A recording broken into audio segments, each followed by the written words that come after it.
അപ്പൊ നമുക്ക് നോക്കാല്ലേ. അതിനിപ്പോ ആര് മേയറായി വന്നാലും എനിക്കെന്തെങ്കിലും പ്രത്യേകമായ കഴിവുള്ളത് കൊണ്ടാണ് ഞാൻ മേയറായത് എന്ന് ഞാൻ വിശ്വസിക്കുന്നില്ല.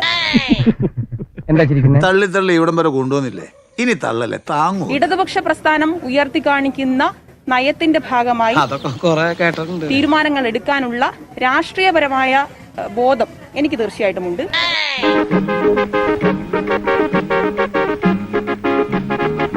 രാഷ്ട്രീയപരമായ ബോധം എനിക്ക് തീർച്ചയായിട്ടുമുണ്ട്.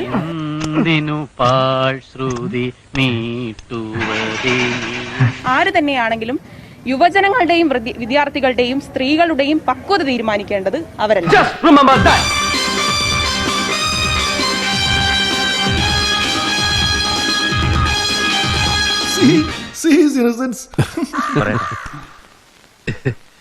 എന്താന്നറിയാതെ പറയട്ടെ എന്ന് ചോദിച്ചാ എന്തായാലും ഞാൻ പറയാൻ പോവാ. കാർമൽ സ്കൂളിലായിരുന്നു. അതെ, 10th വരെ കാർമലിലും +1 +2 കോട്ടൺ ഹില്ലും. അതെ, പക്ഷെ അത് ഇവിടെ പറയാൻ കാര്യം അതെ കാര്യമുണ്ട് അതുകൊണ്ടാ. സ്കൂളിൽ പഠിച്ചിരുന്ന കാലം കഴിഞ്ഞു. പക്ഷെ ഇപ്പോൾ ഓൾ സയൻസിൽ ഇപ്പോഴും വിദ്യാർത്ഥിനിയാണ്, 2ാം വർഷ ഗണിതശാസ്ത്ര വിദ്യാർത്ഥി. എന്തോ കുത്തി പറയുന്ന പോലെ എനിക്ക് ഫീൽ ചെയ്യുന്നുണ്ട് കേട്ടോ. അത് വഴിയേ അറിഞ്ഞോളൂ. പഠിക്കുക എന്നുള്ളത് ഓരോ പെൺകുട്ടിയുടെയും ഓരോ വ്യക്തിയുടെയും ലക്ഷ്യം തന്നെയാണ്. ആള് തമാശക്കാരിയാണല്ലേ. ഞാൻ വന്ന ദിവസം തൊട്ട് നീ എന്നെ ഒരുമാതിരി ആക്കുന്നുണ്ട്. അതങ്ങ് കൈ വെച്ചിരുന്നാ മതി. ഈ കേപ്പിയുടെ തനി കൊണ്ടു നിനക്ക് അറിഞ്ഞൂടാ കേട്ടോ. തെരഞ്ഞെടുപ്പ് വന്ന സമയത്ത് എന്തോ പരീക്ഷകൾ ബാക്കിയുണ്ടായിരുന്നു. അത് ഇനിയാണോ അതിന്റെ തീയതി? അതോ 3 പരീക്ഷകൾ തെരഞ്ഞെടുപ്പ് നടക്കുന്ന സമയത്ത്, ഇലക്ഷൻ പ്രചരണ സമയത്ത് നടന്നു.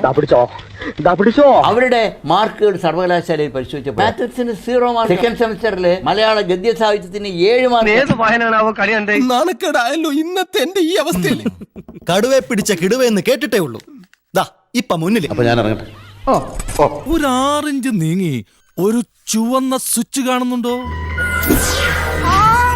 കാണുന്നുണ്ട്. ഈ സ്വിച്ചിന്റെ കാര്യമാണ്.